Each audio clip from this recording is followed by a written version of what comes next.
नमस्कार दोस्तों, हिंदू धर्म में समय को बहुत ही ज़्यादा शक्तिशाली बताया गया है। वो समय का पहिया ही है जो मनुष्य को उसकी खुशी, गम, लाभ और जीवन मृत्यु से परिचित कराता है। और समय का चक्र जब परिवर्तित होता है तो राजा को रंक और फकीर को भी राजा बना देता है। और ऐसा माना जाता है कि समय के कारण ही मनुष्य के जीवन में कभी खुशी आती है तो कभी दुख को भी झेलना पड़ता है। लेकिन क्या आपने कभी ये सोचा है कि आपके जीवन में शुभ समय आने वाला है, इसका पहले ही पता कैसे किया जाता है? अगर नहीं, चलिए आज इस वीडियो में उन सभी संकेतों को बताते हैं जिन्हें जानने के बाद आप अपने जीवन में होने वाले बदलाव का अंदाजा पहले ही लगा सकेंगे, जिसके बारे में भगवान श्री कृष्ण ने स्वयं नारद जी को बताया था। हिंदू धर्म में वर्णित ग्रंथ कथा के अनुसार जब एक समय नारद जी भगवान श्री कृष्ण से मिलने आए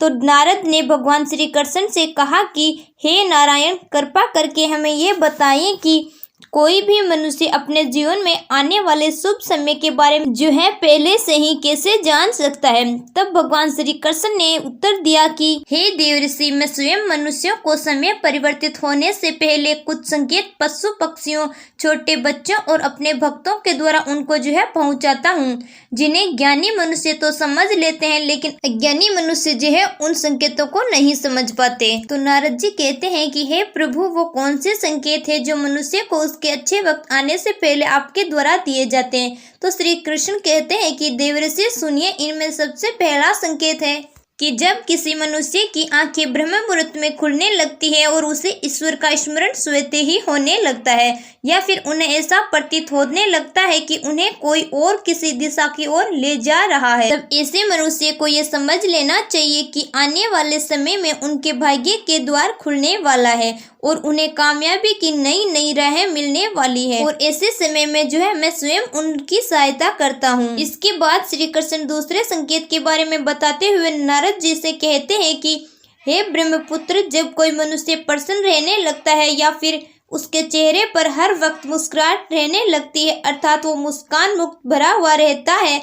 और ऐसा मनुष्य जब अपने क्रोध पर विजय प्राप्त कर लेता है तो उसे समझ लेना चाहिए कि अब उसके जीवन में खुशियों की बारिश होने वाली है। और ऐसा मनुष्य जब किसी चीज के बारे में सोचता है तो वो चीज उसे उम्मीद से ज्यादा मिलने लगती है। मित्रों, आपने भी सुना होगा कि प्रसन्नचित्त मनुष्य में ईश्वर स्वयं जो है निवास करते हैं, और ऐसे में जब मनुष्य का मन प्रसन्न रहने लगे तो उसे समझ लेना चाहिए कि उसके जीवन में जो है अच्छा समय आगमन होने वाला है। इसके आगे भगवान श्री कृष्ण तीसरे संकेत के बारे में बताते हैं कि जब किसी मनुष्य के द्वार पर गौ माता अर्थात गाय बार बार खाने के लिए आए, या फिर जो है बंदर उसके घर की चीजों को अपने आप उठाकर ले जाने लगे, या फिर उसके द्वार पर प्रांगण में जो है बिल्ली अपने बच्चों को जन्म दे, या फिर पक्षी उसके घर में आकर अपना बसेरा करे और चहकान करे, तब भी जो है मनुष्य को यह समझ जाना चाहिए कि आने वाला समय उसकी पहले से और ज्यादा शक्तिशाली होने वाला है और वो अपने जीवन में नई नई ऊंचाइयों छूने वाला है। इसके बाद चौथे संकेत के बारे में बताते हुए भगवान श्री कृष्ण कहते हैं कि जब किसी मनुष्य के घर में छोटे बच्चे बिना बुलाए बार बार आकर खेलने लगते हैं या फिर उन्हें देखकर बार बार मुस्कुराते हैं, तो ऐसे में मनुष्य को समझ जाना चाहिए कि उसका आने वाला समय जो है बहुत ही ज्यादा खुशियों से भरा होने वाला है और नए नए रिश्ते जो है जुड़ने वाले हैं। मित्रों, आपने तो बड़े बुजुर्गों से ये सुना ही होगा कि छोटे बच्चे जो है ईश्वर का रूप होते हैं, इसलिए बच्चे जो होते हैं हमेशा शुभ ही होते हैं। इसके बारे में आप लोग क्या सोचते हैं, हमें कमेंट करके जरूर बताइए। पांचवें संकेत के बारे में भगवान श्री कृष्ण बताते हैं कि जब मनुष्य के खर्च में कमी आने लगे और धन की प्राप्ति करने के नए नए स्रोत जो अपने आप दिखने लगे, ऐसे में उस मनुष्य को ये जान लेना चाहिए कि अब उसका बुरा वक्त जो है जाने वाला है और अच्छा वक्त जो है उसके जिंदगी में आने वाला है, और उसके बाद जो है उसके घर में स्वयं लक्ष्मी वास करने वाली है। ऐसे में मनुष्य को सारी परेशानियों से छुटकारा मिलने वाला है और धन भी उसके घर में ठहरने वाला है जो पहले नहीं ठहरता था। फिर भगवान श्री कृष्ण बताते हैं कि जो अगला संकेत है मैं मनुष्य को भेजता हूँ जिससे वे जान सके कि उनका शुभ समय जो है शुरू होने वाला है, वे ये है कि जब भी कोई मनुष्य पूजा की थाली लिए हुए उनकी आरती कर रहा होता है और उसे ऐसा प्रतीत होता है कि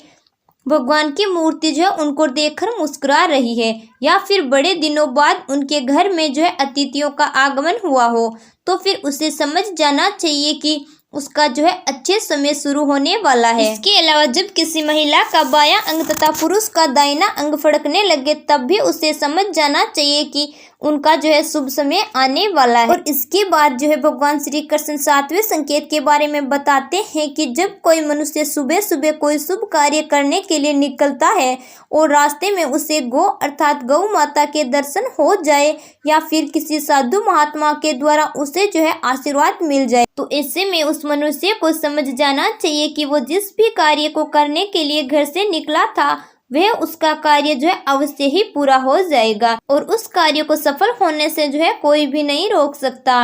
अंत में भगवान श्री कृष्ण बताते हैं कि हे नारद, इन सब के अलावा संध्या के समय जल का भरा हुआ पात्र या फिर दूध का भरा हुआ पात्र उसे किसी अन्य मनुष्य के द्वारा प्राप्त हो जाता है, या फिर जो है मिठाई मिल जाती है, किसी के द्वारा मिठाई दी जाती है, तब भी उसे समझ जाना चाहिए कि अब उसके जीवन में जो है बहुत ही ज्यादा खुशियां आने वाली है और उसका भाग्य जो है खुलने वाला है। तो मित्रों, ये थे वो 7 संकेत जिन्हें जानकर आप अपने जीवन में आने वाले शुभ संकेतों का पता लगा सकते हैं।